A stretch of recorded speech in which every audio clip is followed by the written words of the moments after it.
Salut tout le monde, c'est Mush, le pirate qui vaut 42 millions de berries.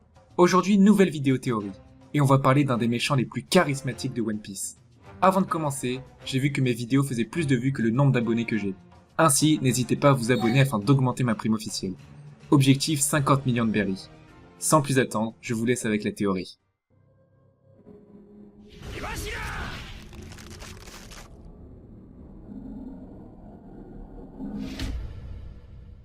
En lisant certains chapitres de One Piece, je me suis posé pas mal de questions à propos de Crocodile.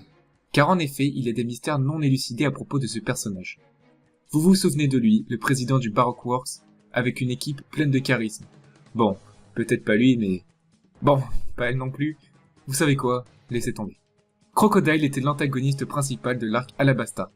Il a été présenté comme faisant partie des 7 grands corsaires. Malgré qu'on ne le voit plus beaucoup dans le manga, on sait qu'on le reverra plus tard et qu'on connaîtra son secret.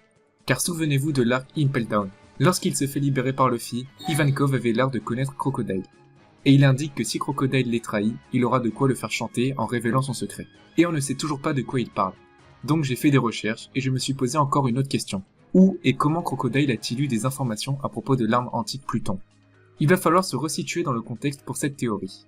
À un moment, juste avant que Ace soit exécuté, Crocodile le sauve. Pourtant, à Impel Down et à Marineford, il répétait sans cesse qu'il voulait prendre la tête de Barbe Blanche. Alors pourquoi s'est-il indirectement allié à Barbe Blanche en sauvant Ace? Il dit qu'il ne voulait pas que la marine soit victorieuse, mais je pense qu'il y a une autre raison, car en réalité, il n'a pas de réel intérêt à laisser quiconque gagner ou perdre, car il n'a pas vraiment de camp et il agit seul. C'est d'ailleurs ce qu'il dit à Doflamingo, il ne s'allie à personne.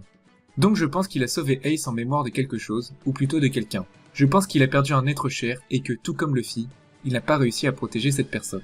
Et c'est là qu'intervient le lien entre Ivankov et Crocodile. On pourrait supposer que Crocodile était un membre de l'armée révolutionnaire. Il aurait trouvé une femme pour qui il avait secrètement de l'affection. Tout d'abord, cela expliquerait pourquoi dans le Baroque Works, il travaille en duo, Crocodile avait auparavant un partenaire en qui il avait confiance. On sait que Crocodile veut être à la tête de ce monde, et il voulait probablement devenir le roi des pirates. Et c'est pourquoi son objectif était de battre l'homme le plus fort du monde, Barbe Blanche. Il aurait bien évidemment échoué plusieurs fois, et ça pourrait être la cause de sa cicatrice sur le visage. Cependant, sa partenaire l'encourage encore et encore à poursuivre ses objectifs. Il se sentait peut-être surestimé par sa partenaire, car pour lui, il n'était pas digne de ses éloges. Et c'est pourquoi il révélerait ses sentiments après avoir battu Barbe Blanche. Crocodile est un personnage froid ne voulant s'allier à personne. Et ça pourrait s'expliquer du fait que seule sa partenaire avait confiance en lui et qu'il avait perdu la confiance de ses autres Nakama. Je pars clairement sur une supposition, mais je pense que Crocodile et sa partenaire auraient été utilisés afin de faire une embuscade. Et c'est comme ça que Crocodile perdra sa main et même sa partenaire. Ce qui fait allusion à ce que j'ai expliqué tout à l'heure. Tout comme Luffy, Crocodile n'a pas réussi à protéger un être qui lui était cher. Et c'est à cause de tout ça que sa vision du monde a changé, et qu'il veut désormais contrôler le monde et donc potentiellement posséder une arme antique. Il aurait donc rejoint l'armée révolutionnaire qui lui semblait un bon moyen de changer le monde. Il aurait rencontré Ivankov, et celui-ci aurait pu lui rappeler sa partenaire, et ça aurait créé une relation possible entre les deux personnages. D'où le petit secret dont parlait Ivankov à Impel Down. Ce qui aurait séparé Crocodile de l'armée révolutionnaire serait le contraste entre Crocodile et Dragon. D'une part, Crocodile, l'impatient qui voulait directement l'arme antique pour créer son propre monde idéal, et d'autre part Dragon, le patient, qui cherche l'arme antique pour mettre fin au gouvernement mondial. Voilà pour cette théorie, je sais qu'il y a beaucoup de suppositions, cependant pour ma part je la trouve assez cohérente. Si vous avez d'autres théories à propos de Crocodile, dites-le moi en commentaire.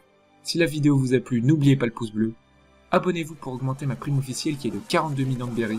On se retrouve pour une prochaine vidéo. Ciao tout le monde. On croit pas, tu meurs.